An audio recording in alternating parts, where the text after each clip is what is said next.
마가복음 49번째 시간이고요. 오늘은 마가복음 14장 3절에서 9절 말씀으로 예수님의 머리에 부어진 향유라는 제목으로 함께 말씀을 배우도록 하겠습니다. 그리고 중보기도로 들어가도록 하겠습니다. 자, 우리 핵심 구절이죠. 마가복음 10장 45절 같이 읽어보겠습니다. 인자가 온 것은 섬김을 받으려 함이 아니라 도리어 섬기려 하고 자기 목숨을 많은 사람의 대속물로 주려 함이니라. 우리는 계속해서 예수님의 마지막 일주일을 살펴보고 있는데요. 지난주에는 지지난주죠, 정확하게는요. 예수님의 죽음과 관련해서 대제사장들과 정치 종교 지도자들이 D-Day를 정했으나 예수님의 죽음에 대한 D-Day는 사람이 정할 수 있는 것이 아니라 하나님의 주권에 달려 있었다라는 것을 배웠습니다.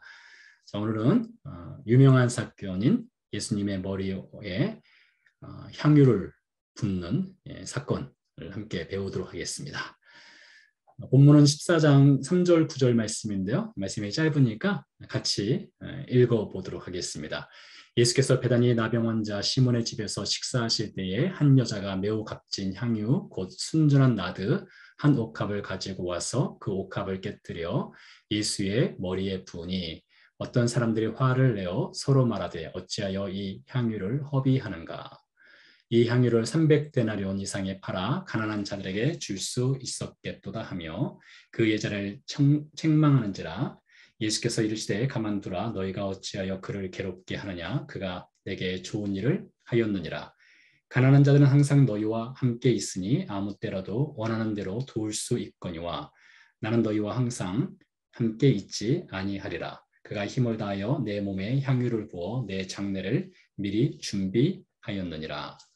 내가 진실로 너에게 이르노니 온 천하에 어디서든지 복음이 전파되는 곳에는 이 여자가 행한 일도 말하여 그를 기억하리라 하시니라.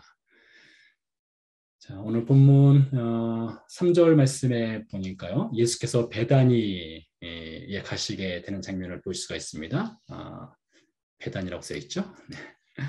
여러분 사파를 좀 보시겠는데요. 예루살렘 근방과 관련된 지도가 되겠습니다. 베다니는 올리브산 동편에 있는 동네가 되겠는데요. 아래쪽 산비탈 아래쪽에는 베다니가 있고 그 위쪽에는 벳바게라고 하는 동네가 있습니다. 베다니에 따라서 길을 따라 쭉 올라가면 벳바게가 나오는 곳이 되겠죠. 예수님께서 벳바게에서 나귀를 타고 올리브산을 건너서 산 아래로 쭉 내려가서 기드론 골짜기, 기드론 시내를 거쳐서 예루살렘 성에 입성을 하시는 장면이 우리가 지금 살펴보고 있는 예수님의 마지막 일주일과 관련이 있습니다. 그 중에서 예수님께서 오늘은 베다니 마을을 가시게 되는데요. 예수님께서 예루살렘에 오시면 자주 방문하는 곳이 되겠습니다. 그 중에서 나병 환자 시몬의 집에 갔다라고 되어 있는데요. 아마 이 시몬이라는 사람은 나병에 걸렸다가 아마 치유가 됐을 것입니다. 왠고하면 구약의 율법에 의하면 나병에 걸린 사람은 일반인과 접촉하는 것이 금지가 되어 있었죠. 근데 예수님께서 그 나병 환자 시몬의 집에 가서 함께 식사를 했다는 것은 그가 나병에서 온전히 깨끗함을 입었다라는 것을 알 수가 있겠죠. 그렇기 때문에 예수님께서 시몬과 함께 또 예수님뿐만 아니라 예수님의 제자들도 시몬의 집에 가서 같이 식사를 하는 장면이 되겠습니다. 이렇게 시작하는 장면이 되겠고요. 자, 오늘 말씀에 3절 말씀에 예수께서 베다니 나병 환자 시몬의 집에서 식사하실 때에 한 여자가 매우 값진 향유 곧 순전한 나드 한 옥합을 가지고 와서 그 옥합을 깨뜨려 예수의 머리에 부으니로 시작하는데요. 여러분들이 보시는 이 사진이 옥합이 되겠습니다. 예수님 시대 당시에 그 향수병으로 사용되는 옥합은 귀한 것은 이집트산이 가장 귀한 옥합이었습니다. 대리석으로 만들어진 것이 되겠는데요.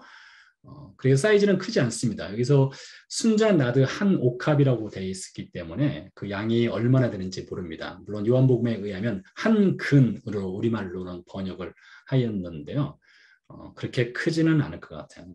뭐 한 근이라면 무게가 600g 정도 나가니까 상당히 많은 양이 될 수도 있는데요. 아주 값진 향유라고 되어 있습니다. 나드라고 하는 것은 인도에서 추출하는 그 향유가 되겠는데요. 인도에서 예루살렘까지 이 향유가 수출되어 왔으니 물류 비용 그리고 이 가치를 따진다면 엄청난 가치겠죠. 잠시 뒤에 보시면 또 아시겠지만 굉장한 값어치가 나가는 것을 여인이 깨트리게 되는 장면을 볼 수가 있습니다. 요한복음에도 비슷한 사건이 기록되어 있는데요. 요한복음에서는 이 한 여자가 누구인지를 직접적으로 밝히고 있습니다. 마태복음 26장과 마가복음 14장에서는 여인의 이름을 밝히지 않는데 요한은 밝혔어요. 마리아라고 밝히고 있습니다. 마리아는 지극히 비싼 향유 곧 순전한 나드 한 근을 가져다가 예수의 발에 붓고 자기 머리털로 그의 발을 닦으니 향유 냄새가 집에 가득하더라. 좀 더 자세하게 향유를 붓는 사건을 표현을 하고 있는데요. 마리아는 누구인가 하면요. 아마 마리아는 성경에 보면 여러 마리아들이 등장하는데요. 그 중에서도 요한복음 11장 사건에 보면 예수님께서 죽었던 나사로를 살리는 장면이 나오죠. 나사로에게는 두 누이가 있었습니다. 마르다가 있었고 마리아가 있었죠. 그래서 11장에서 12장으로 연결을 시켜본다면 아마 마리아가 자신의 오라버니를 살려주신 예수님께 감사해서 그 집에서 가장 값비싼 이 향유를 예수님의 머리에 부은 것 같거든요.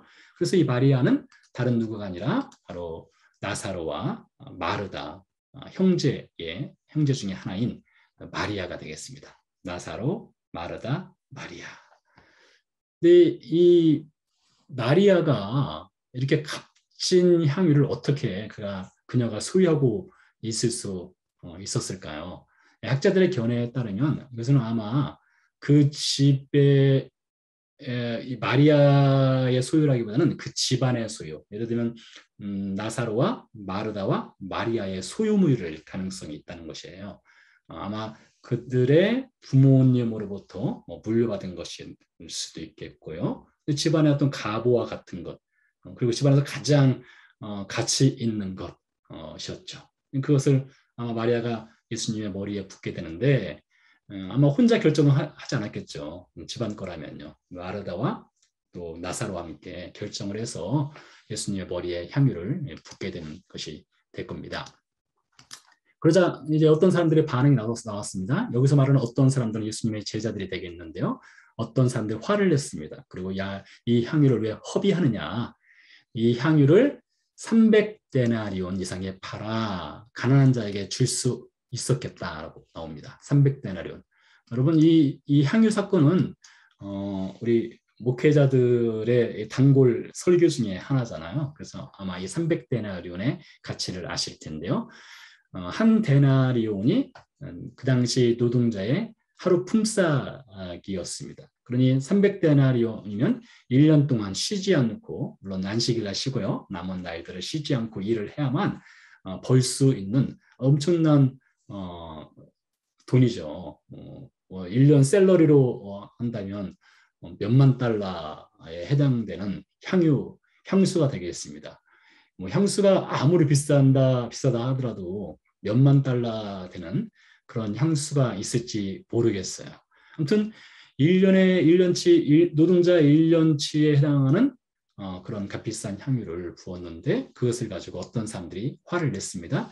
이것을 또 요한복음에서는 좀 더 자세하게 그 어떤 사람들이 누구인지를 밝히고 있는데요. 요한복음 12장 4절 5절 말씀입니다. 그 제자 중 하나로서 예수를 잡아줄 가룟유다가 말하되 이 향유를 어찌하여 300데나리온에 팔아 가난한 자들에게 주지 아니하였느냐 하니 이렇게 말하면 가난한 자들을 생각함이 아니요 그는 도둑이라 돈기를 맞고 거기에 넣는 것을 훔쳐감이니라.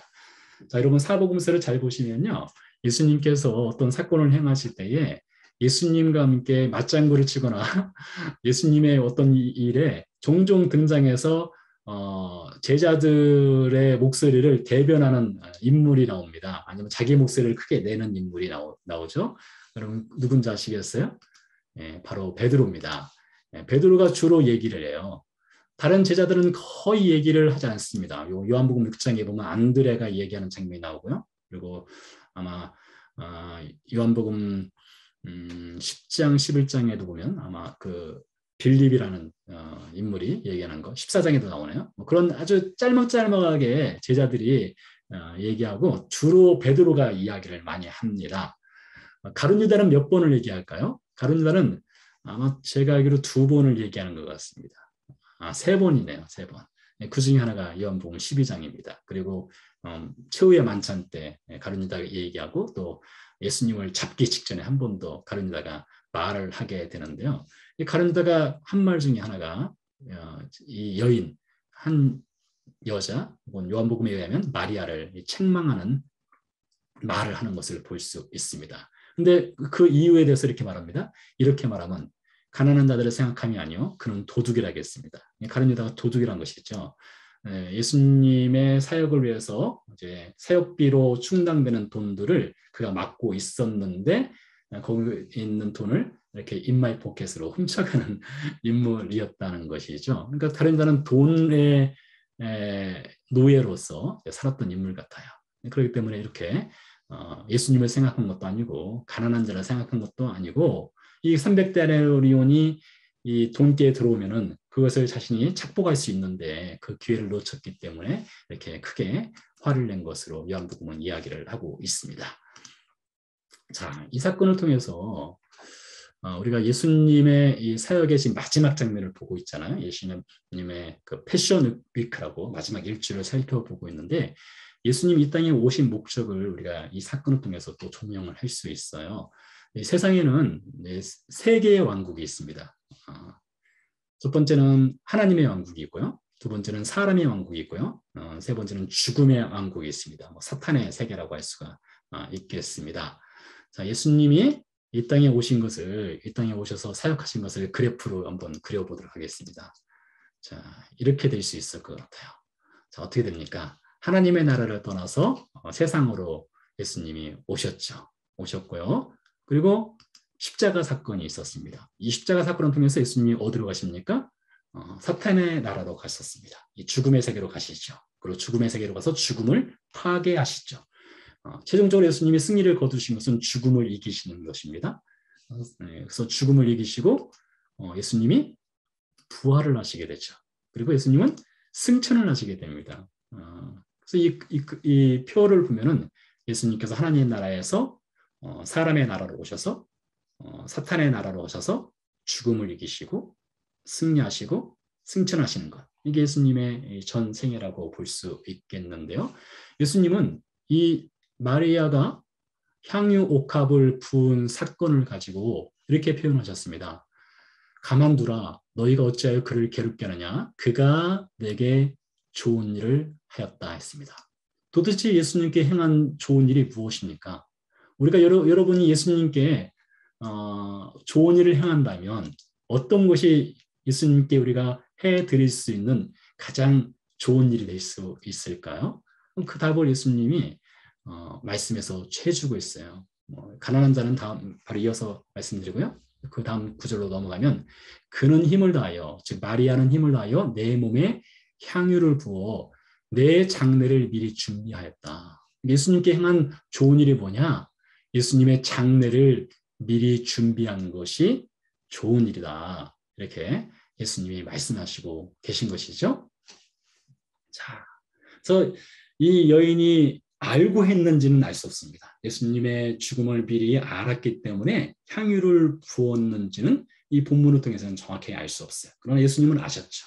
예수님은 자신의 운명을 아시기 때문에 이 마리아가 행한 향유 부은 것은 자신의 죽음을 미리 준비한 것이다. 해서 다시 한번 예수님이 제자들에게 무엇을 가르쳐 주는가 하면 내 장래라는 표현을 통해서 예수님이 죽으실 것을 이야기하고 있어요. 근데 제자들은 어떤 생각을 갖고 있는가 하면요. 예수님은 이렇게 하나님의 나라에서 사람의 나라로 와서 죽음의 나라로 갔다가 다시 하나님의 나라로 가는 이런 인생의 루트, 인생의 길을 걸어가시는데 제자들이 생각하는 메시아, 제자들이 기대하는 예수님은 어떤 메시아인지 또 그래프를 한번 보도록 하겠습니다. 이런 식으로 될 수 있을 것 같아요. 제자들이 생각하는 예수님은요. 제자들이 기대하는 메시아 되시는 예수님은 인간의 나라에서 갈릴리 출신이지 않습니까? 갈릴리라고 하는 아주 시골 촌뜨기 시골 청년 주시는 예수님께서 예루살렘으로 가셔서 더 높은 곳에서 인간의 왕이 되는 것. 인간의 왕이 되는 것이 제자들이 소망하는 예수님의 길입니다. 예수님의 길과 예수님이 가고자 하는 길과 제자들이 원하는 예수님의 길은 정반대였죠. 예수님은 죽음을 향해서 내려가시는 분인데 제자들은 왕의 자리를 향해 가는 예수님의 길을 기대하고 있는 장면을 볼 수 있습니다. 그러한 제자들에게 예수님께서 장래라는 표현을 통해서 나는 죽으러 왔다라는 것을 다시 한번 밝히시는 것을 볼 수 있어요. 자, 그래서 다시 한번 지도를 보시면은 이 베단이라고 하는 곳에서 향유 옥합 사건이 있었고 예수님은 이 장례를 준비한 이 향유 옥합 사건 뒤에 이제 곧바로 이제 다시 예루살렘으로 올라가시게 되죠. 그리고 유월절 양으로 이제 죽게 되는데 제자들은요 죽음의 길이 아닌 영광의 길을 걸어가시는 예수님을 기대하고 예수님과 함께 예루살렘을 향해서 올라갔을 것입니다. 근데 제자들과 예수님의 길은 정말 다르죠. 여러분 이것을 다시 한번 이 그림을 보시면서 우리가 늘 점검하고 점검해야 될 것이 우리가 따르고 있는 예수님은 어떤 예수님인가를 점검을 해볼 필요성이 있습니다. 우리는 하나님의 나라에서 인간의 나라로 오셨고 그리고 죽음의 나라로 가셔서 죽음을 이기시고 부활하시고 승천하시고 하나님의 우편으로 가시는 그 예수의 길을 따르고 있는 사람인가? 아니면 인간 왕국에서 높은 곳으로 올라가는 그 영광의 길만을 걸어가는 예수님을 따르는 사람들인가? 그래서 다시 한번 점검을 해볼 필요성이 있겠다 싶습니다. 근데 이 십자가 사건이 있기 직전에 오늘 마가복음 14장에 향유를 붓는 이 사건이 있었던 것이죠. 이 향유 붓는 사건을 통해서 예수님께서 다시 한번 강조를 하신 거예요. 나는 죽으러 왔다. 이것이 나에게 나의 운명일 뿐만 아니라 이것이 하나님께서 주신 그 영광의 길이다 라는 것을 말씀하셨죠. 자, 그렇다면 예수님께서 가난한 자들은 항상 너희와 함께 있다. 아무 때라도 원하는 대로 도와줄 수 있거니와 나는 너희와 항상 함께 있지 아니하리라 이렇게 말씀하셨는데요. 예수님이 그러면 가난한 자에게 관심이 적으셨느냐? 그렇지 않다는 것을 우리가 사복음서를 통해서 본다면 충분히 알 수 있기도 한데요. 신명기 15장 11절 말씀에 보면 이런 말씀이 있습니다. 땅에는 언제나 가난한 자가 그치지 아니하겠으므로 내가 내게 명령하여 이르노니 나는 반드시 내 땅에 내 형제 중 곤란한 자와 궁핍한 자에게 내 손을 펼지니라 라는 말씀이 있습니다. 그러니까 이 구약의 율법도 그렇고 예수님도 그렇고 예수님의 사역에서도 보면 가난한 자를 위해서 구제하는 사역은 매우 중요한 사역 중에 한 부분인 것은 틀림이 없습니다. 자, 그런데요. 사역의 순서가 딱 중요해요. 교회가 존재하는 목적 중에 가난한 자를 위해서 구제하고 돕는 사역은 매우 중요한 사역인 것은 분명합니다. 그러나 우선순위는 매우 중요합니다. 어떤 말인가를 좀 그림을 통해서 보도록 하겠습니다. 자, 예수님께서 이렇게 부활하고 승천하셨지 않습니까? 부활 승천하신 다음에 오순절 사건이 있었습니다. 오순절 사건이 일어나면서 예루살렘에 최초의 교회가 세워지게 되죠. 이 최초의 교회는 복음으로서 세워진 교회입니다. 복음으로서 베드로가 복음을 전했을 때에 많은 사람들이 예수님을 믿고 교회가 출발을 하게 되지요.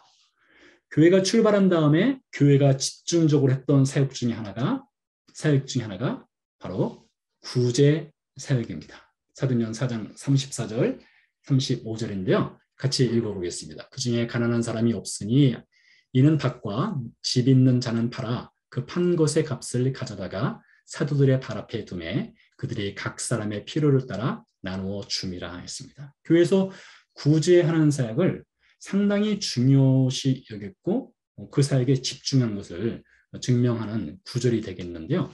우선순위는 무엇입니까? 먼저 복음입니다. 먼저 복음이 들어가면 당연히 구제 사역, 이 체리티의 사역을 할 수 있는 거예요. 근데 이것이 정반대가 되면 안 됩니다. 교회가 구제 사역을 위해서 존재하는 것이 아니죠. 교회는 복음을 위해서 존재하는 것입니다. 그 복음이 들어가면 그 복음이 들어간 결과물로서 그 열매로서 가난한 자들을 돕는 그런 사역으로 나아갈 수 있는 것이죠. 그래서 우리가 사역의 우선순위를 또 다시 한번 점검을 해볼 필요성이 있는 것을 배울 수 있겠다 싶습니다. 자, 오늘의 마지막 장면으로 가보도록 하겠는데요. 말씀을 좀 더 읽어보도록 하겠습니다. 그는 힘을 다하여 내 몸에 향유를 부어 내 장례를 미리 준비하였느니라. 이 말씀과 함께 내가 진실로 너희에게 이르노니 온 천하에 어디서든지 복음이 전파되는 곳에는 이 여자가 행한 일도 말하여 그를 기억하리라 하시니라 라고 말씀하셨는데요. 그러니까 마리아가 행한 일이 기억되고 또 전파되리라 하셨는데요. 자, 이 말씀 바로 직전에 있었던 사건이 정치, 종교 지도자들이 예수님을 죽일 그 디데이를 정하는 사건이 있었지 않습니까? 그래서 6월절은 피하자. 밀란이 날까 하느니 6월절을 피해서 6월절이 지난 다음에 예수님을 죽이자. 이런 결정을 내는 죽일 날짜를 잡는 디데이를 잡았습니다. 근데 이 여인은 예수님의 죽음을 준비하는 것을 볼 수 있어요. 종교인들은 예수님을 죽일 날짜를 잡았고 이 여인은 예수님의 죽음을 미리 준비하는 것을 볼 수 있죠. 그는 힘을 다하여 내 몸에 향유를 부어 내 장례를 미리 준비하였느니라. 이 여인은 사실 말씀드린 것처럼 자신이 하는 일이 예수님의 죽음을 미리 준비한다는 그런 의도를 갖고 하지는 않았을 것입니다. 그러나 그런 일들을 통해서 예수님께서 자신의 죽을 것을 다시 한번 확실하게 예고를 하시는 것을 볼 수가 있겠고요. 그러면서 예수님께서 마가복음의 주제인 이제 10장 45절 말씀으로 나갈 수가 있겠는데요. 예수님 이 땅에 오신 목적을 다시 한번 확인할 수가 있습니다. 인자가 온 것은 섬김을 받으려 함이 아니라 도리어 섬기려 하고 자기 목숨을 많은 사람의 대성물로 주려 함이니라. 예수님이 이 땅에 오신 목적이지요. 이 목적을 위해서 예수님이 오셨다는 것을 오늘 본문 이 향유 사건을 통해서 다시 한번 확인할 수 있겠다 싶은데요. 자, 마지막 9절 말씀을 좀 더 확대해서 좀 보도록 하겠습니다. 여자가 행한 일이 무엇입니까? 여자가 행한 일 바로 직전에 3절부터 8절 말씀에 나오는 것이 되겠죠. 1년치에 해당하는 향유를 부은 것, 이것이 여자가 행한 일이기도 합니다. 그러나 우리는 이 향유의 가치에 너무 우리의 시선이 집중되어 있으면 안 되겠다 싶습니다. 이것이 300데나리온 되기 때문에 여자가 행한 일이 부각되거나 그가 행한 일이 칭찬받을 만한 것이 아닙니다. 설령 그녀가 아주 값이 안 나가는 향유를 부었다 하더라도 그녀가 행한 일을 통해서 예수님께서 전하고자 하는 메시지가 손상되는 것은 아닙니다. 그녀가 아주 값어치 없는 것을 가지고 예수님의 머리에 부었다 하더라도 그녀는 예수님의 죽음을 미리 준비한 것. 그것이 핵심 메시지예요. 이것이 가치가 얼마가 있느냐? 그것은 2차적인 것입니다. 그것이 중요한 것은 아니에요. 정말로 중요한 것은 예수님의 죽음이 임박하였다는 사실을 여자가 행한 일을 통해서 시그널이 가는 것이죠. 자, 그래서 그를 기억하리라 할 때 여자가 행한 일 중에 기억해야 될 것은 무엇일까요? 향유를 부은 것일까요? 향유의 가치가 300데나리온이라는 것일까요? 옥합이라는 것이 될까요? 그녀가 온 몸과 온 마음을 다해서 헌신한 것, 그것일까요? 그보다 더 중요한 메시지가 있습니다. 그를 기억하리라 한 것은 그녀를 통해서 예수님의 죽음과 예수님의 부활이 다시 한번 아주 강조가 되어서 확인이 되었다는 것, 이것이죠. 그래서 이 여자가 행한 일을 기억하리라라고 할 때는 향유보다 그 가치보다 더 중요한 예수님의 죽음과 예수님의 부활이 이 사건을 통해서 확인되었다는 것, 그것이 더 중요하다는 것이죠. 네, 이렇게 해서 오늘은 짧게 향유를 예수님의 머리에 부은 사건을 살펴보았는데요. 이 말씀을 통해서 우리가 두 가지를 우리가 적용을 시켜볼 수 있을 것 같아요. 우리가 예수님을 따르는 그리스도인이 아니겠습니까? 그리스도인으로서 우리가 예수님을 따를 때 항상 우리는 점검해야 될 것이 내가 따르는 예수는 어떤 예수인가. 하나님의 나라에서 인간의 나라로 죽음의 나라로 갔다가 하나님의 나라로 가시는 그 예수, 성경이 말하는 예수의 길을 따르는 사람들인가 아니면 무엇인가 영광을 위해서 예수님을 따르는 사람인가를 살펴볼 수 있을 것 같고요. 두 번째는 우리는 예수님의 죽음을 꼭 기억하고 있는가. 예수님의 죽음과 예수님의 부활을 붙잡고 있는 그리스도인인가. 이것을 적용을 해볼 수 있겠다 싶습니다.